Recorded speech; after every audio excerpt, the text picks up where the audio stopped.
Howdy, I'm Derek, and in this video I'm going to cover a few ways that I've used over the years to both split up files that have a lot of data and that data needs to be given to different people, as well as emailing it to them. All these things I've automated from Excel, saving a tremendous amount of time so I could focus on things that are more important. So let's get started. Now, the first thing that I often do is take a file and split that out. Now, when I'm doing things in bulk, one of the approaches I often take is by using the grid of Excel, so the grid you're seeing here, the columns and rows, to say, here's what I want you to automate. And then behind the scenes, there's a macro that will process it. And by doing that, I'm not hard coding stuff necessarily into the macro code. I'm using the grid to supply it the data, and then the validation and the actual processing is done with the macro. So we're going to see that kind of play out here. So one of the things I'll often do is do something like save sheets to a PDF, right? Okay, so I may have one sheet that I want to give multiple PDF names or a whole bunch of stuff going on in here. And what this does, when I initially ran that macro, it's looking for a specific sheet, this one down here. When it doesn't find it, it will create it. It'll give you instructions over here as well as columns you're going to want to populate. And it's going to give you instructions for those as well. Is it required? Is it not required? Etc.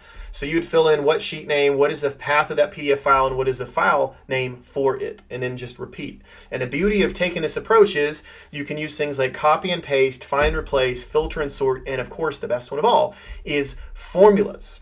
Especially with spilling formulas, you can give it a little bit of information and then let it spill. And the best part about that is it lets you reuse that template. No need to build any more macro code or maintain it. You just have to put in the values here and maybe link those to an input cell or two, like a date. Okay. Now this one, just an example to show you kind of what that will create. I've got another file that has everything built out. Okay. So one of the things that I would often do, not just PDF files, but also with just maybe we want to take these 5 sheets over here and split them out to different sheets. So we've got the sheet names over here, what's that file path, and then what is the file name. So we're just kind of splitting those up over here. What file type is it? Maybe it should be a CSV or something else. Do you want to skip the header? Do you want to break the links that are in there if there are any? Usually you probably would want to.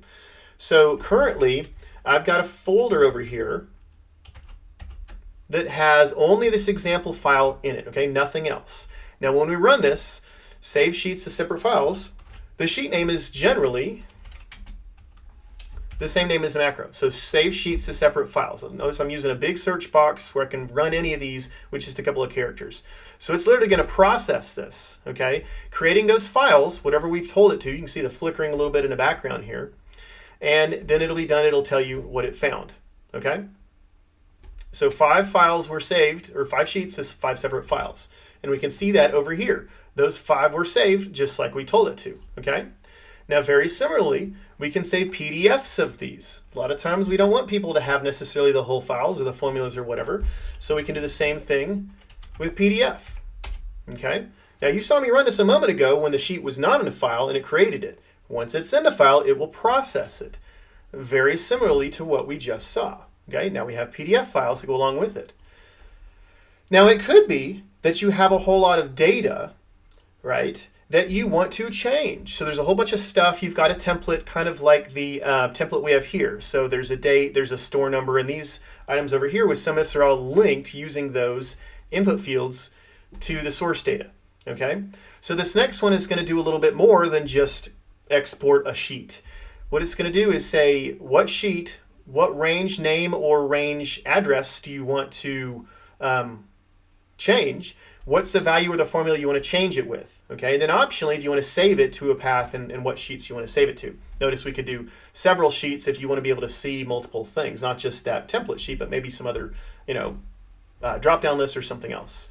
So the idea here is that you change one or more values and then you save a file off whenever you're ready. So order of operations here is very, very important. But again, this is the same approach. We're using the grid of Excel to power what should be done. So we're going to run this one. Okay, create files by value. It's going to run this. It's going to change the value, and then when you say, hey, at this point now it's good, I want to then save that off somewhere, and it's going to keep rinsing and repeating. So again, order of operations is important here. Change an input, then save when you're ready to. And what it's going to do is save all of those files. Okay, so revenue detail, etc. is the one that we wanted to do right down here. So we save 2 periods worth for each of these different locations. Couldn't be easier, right? And then lastly, hey, it might be time to send these out. Why not use the same approach? Who are we going to send to? Are we going to copy their boss? Which email do you want to send from? What's the subject? What body message do you want? Optional, etc. Do we want to create it, or do we want to go ahead and send it too? So that's an option right there. Do you want to send a specific time? You can do that. Do you want to send 1 or more attachments? And if you saw these, they're all split. You can kind of see the semicolon right there. So we want to send all of those. I'm using a fairly intense spilling array function with map to process for each of the ones in this array here. So what this is going to do is create the email and attach them for each of the records in here. Now I'm pretty lazy. I've used this approach for just 1 email and then linked the attachments for previous minutes, meeting agenda, and then financials that we wanted to review when I was the chair at the finance committee at church. And I was lazy. I wouldn't have to go find the things because that took time. I would use this template for just sending 1 email to about a dozen people, and I could do it very, very quickly. Just update the date that they were a link to, and we're good. If you're going to send a bunch of them, obviously it's going to work well for that too. So once we've populated this, create and send email messages is what we're looking for here. It's going to prompt you because you may not want to accidentally run that. In our case, I just made it do run because I don't want them to send, and it created all 5 of them. They're on another window, so let me drag this up as an example. So there's the person, there's their boss. Those are the 3 files that we wanted to add, and we're good to go. You could send those. You could do whatever you wanted with them.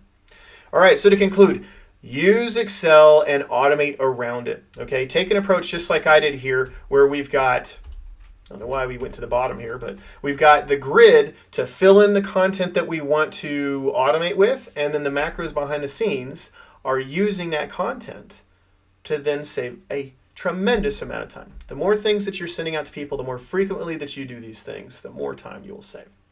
If you want to try out the macros that are in this, those are all part of an add-in called the XLEV8 Add-in. There's hundreds of tools in there, just like this. A lot of them are shortcuts. Some do bulk things like this. There's a link in the comments below where you can try that out or see a demo of some of the other features. If you're curious about how any of that works, please send me a comment. You can also check out other great tools and blog articles, videos, etc. on my website at www.excelevate.co. Thanks for watching and have an excellent rest of your day.